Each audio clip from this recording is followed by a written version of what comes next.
Disappointment is a symptom of high expectations. After all, you can't be a disappointment if you never set expectations in the first place. That's just smart strategy. It's why businesses often operate on a philosophy to under-promise and over-deliver. It's why I didn't title this video Craziest Ever, with a picture of me doing some Home Alone reenactment over a bright two-tone starburst. It doesn't matter how good the product is if it's overhyped or oversold. If I condition you to expect one thing and then I deliver another, you're probably not going to be happy about it. Which is why Rachel Maddow's coverage of this newly leaked Trump tax document is so strange to me. By her own description, she had nearly 2 days to verify its authenticity. The scrutiny necessary to authenticate the document is certainly greater than the scrutiny necessary to realize it tells you nothing interesting at all, let alone anything damaging to Trump. Curiosity about why the president won't release his tax returns is a legitimate issue of public interest, but rather than focusing on that, Rachel oversold her story with manufactured controversy, a strategic decision in which I see no benefit to anyone. Not to herself, not to the public, not to the truth. It benefited nothing and nobody. It was the biggest waste of screen time I've spent in like 5 days. On my pussy's best day. Smells like a small barnyard animal. If you haven't followed the story, on Tuesday, Rachel Maddow teased on Twitter that she had the president's tax returns and was set to reveal them on her show that night. Yes, those elusive tax returns the president has thus far refused to release, defying the customary practice of every president for the last 40 years. She let everyone freak out for an hour before clarifying she had a singular 1040 form from a single tax year, 2005. So one form from 1 year giving us basic bottom line information about the president's personal finances from more than a decade ago. And the unnecessary hype continued at the top of the show when her MSNBC colleague Chris Hayes joked that everyone just wanted him to shut up and get to Rachel. People literally were tweeting at me, "Shut up, get to Rachel." Well, you can't before 9 o'clock because I'm not sitting here I wanted to respond. Okay. until 8:59:58. Before Rachel spent over 20 more minutes stalling until the big reveal. And when it finally arrived, the big reveal was about as climactic as an upset in a nursing home bingo match. Here's the information you've all been waiting for. My God. Trump is very rich, and also, he paid a lot in taxes. These pages are straightforward. He paid $38 million, looks like $38 million in taxes. If you add up the lines for income, he made more than $150 million in that year. Mazel tov. Hope you didn't blink, because that was it. That was the moment they hyped. I don't know why Rachel opted not to mention the rate, but $38 million paid on $150 million earned is about a 25% tax rate. A perfectly reasonable number with no controversy to it whatsoever. Now, if the hype leading up to the big reveal wasn't disappointing enough, the post-game analysis was even more so. Rachel continued on to speak with David K. Johnston, the man to whom this tax return leak was sent in the mail, and she also appeared on Wednesday night's Tonight Show with Jimmy Fallon. In both of these segments, speculative tangents that have nothing to do with this individual tax return were discussed as though they are new revelations. I'll get to those claims in a moment. The reason this reporting is frustrating is because it takes a real story,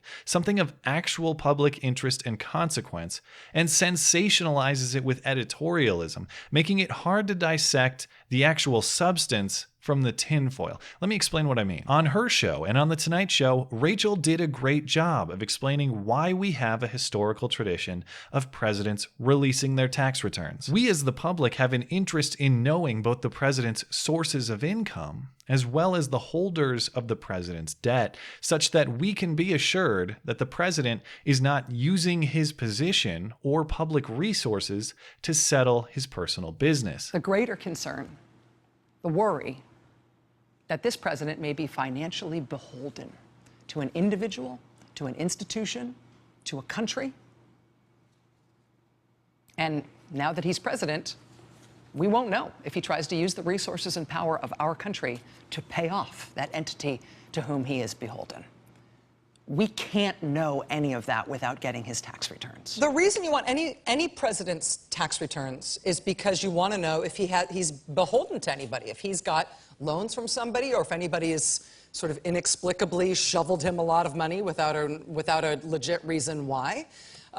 You want to know if he might be acting as president with divided loyalties. He might be using the resources of the United States to pay off somebody that he owes something to. She also notes, correctly, that there is nothing of controversy in this particular tax return. What you revealed last night wasn't that scandalous. Not at all. We know he paid taxes. Was there a huge damning bombshell in these tax returns? No. I don't know why he wouldn't release these tax returns if there really isn't anything embarrassing in them. And the one bit that we got last night showed nothing embarrassing. And that's it. Stop right there, Rachel, because that is the extent of the cold, hard facts here. There is a public interest in seeing these returns. The president thus far has opted not to release his returns. The 1 year we can see doesn't show anything particularly controversial, though we still can't see the sources of the president's income, nor the holders of his debt. And I wish Rachel would leave the story right there, because up until that point, I'm actually with her. The public has an interest in seeing these returns. It would be nice if the president would release them. That is the factual extent of the controversy here, but that's pretty bland if you want to generate some buzz. And rather than just admit to the blandness and try to convince the public why that blandness still matters, which, to be honest, Rachel does quite well, she instead decides to manufacture controversy with pure speculation about why the president won't release his tax returns, as well as a bizarre critique of the president's tax plan. If I asked you what the natural, unsubstantiated Trump controversy to try to link to this story would be, I think you could make a pretty good guess. Scum! Russian scum! That's right, Keith. We gotta dust these tax returns for Russian fingerprints. Because we also want to know if you have big loans to, like, Russian oligarchs or whatever. Do you think he does have ties with Russia? Do you think he's lying to us and that he...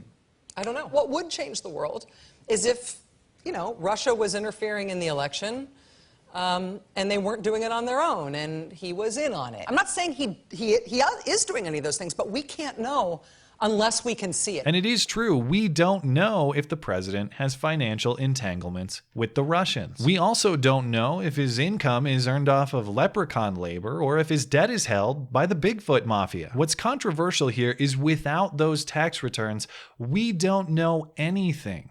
What's controversial here is not what we can imagine to be the case. In the absence of evidence, let's just search for the evidence, not play make-believe. As another mechanism to stir up controversy, Rachel's guests discuss what is called the alternative minimum tax, a tax rate calculated for wealthy earners to ensure they don't apply deductions to their taxable income until they owe very little or nothing at all. The alternative minimum tax is basically a tax floor for rich people. If you earn a bunch, you're going to have to pay a certain minimum no matter what you deduct. During his campaign, Donald Trump proposed to eliminate the alternative minimum tax entirely. And somehow, according to Maddow and company, that makes Trump's tax return controversial. What's most important about this tax return, though, Rachel, is that under the regular tax system, remember we have two tax systems, well-to-do people, you and I effectively calculate our tax twice, the regular tax system and the alternative minimum tax. If we didn't have the alternative minimum tax, and Donald Trump in writing wants to end the alternative minimum tax, he would have paid taxes at a lower rate than the bottom half of taxpayers, the poor in this country who make less than $33,000. The current tax plan that is being floated, it would eliminate the alternative minimum tax, which is responsible for him paying a whopping amount of money. Most of the tax. To simplify what they're saying here, the controversy they're presenting is, under a different policy, this president would have paid less than he did. Yeah, but he paid what was legally due at the time. But if he had his way, he would have paid less. Yeah, so would I. So would everyone. That's why you don't get to opt out, and that's why no one single person has total control over tax law. Beyond the speculative looseness with the facts, why are either of these issues even relevant to this particular tax return from 2005. This tax return adds nothing to the guessing game of what President Trump may be hiding. It also adds nothing to the critique of repealing the alternative minimum tax as a policy. They are both drummed up controversies that serve as dressing for this story, when in fact they have no direct relationship to this story. I can grant you the worry that Trump may have foreign influences. I can grant you the worry that eliminating the alternative minimum tax may be a bad idea, but neither of these worries are informed in any way by this tax return leak as you've presented it. So my question becomes, why? Why oversell this story so much? The obvious answer is for the views. Maybe Rachel's just doing TV clickbait, but that seems so self-defeating to me. Yeah, you'll get good one-night viewership, but at what cost? I'd probably get a lot of viewers on my Sunday podcast live stream if I amputate my own foot on the show. It'd bring great temporary numbers, but when the stream is over, I got to deal with the problem of a severed foot. And I think in this stunt, Rachel Maddow cut off a lot of her credibility, something even more important to the vitality of a journalist. But if you ask Rachel herself, the answer is, it's actually your fault. She tells the Associated Press the high expectations are on the viewer, not her, saying, quote, "Because I have information about the president doesn't mean it's necessarily a scandal. It doesn't mean that it's damning information. If people leapt to that conclusion without me indicating that it was, that hype is external to what we did." Yeah, and just because I tell you to tune in doesn't mean it's going to be a good show. Just because I tell you I have significant breaking news You may have heard we've got some significant breaking news tonight. doesn't mean I won't spend 20 minutes talking to you about decades old news instead. If you don't want the expectations, just treat it like any other news.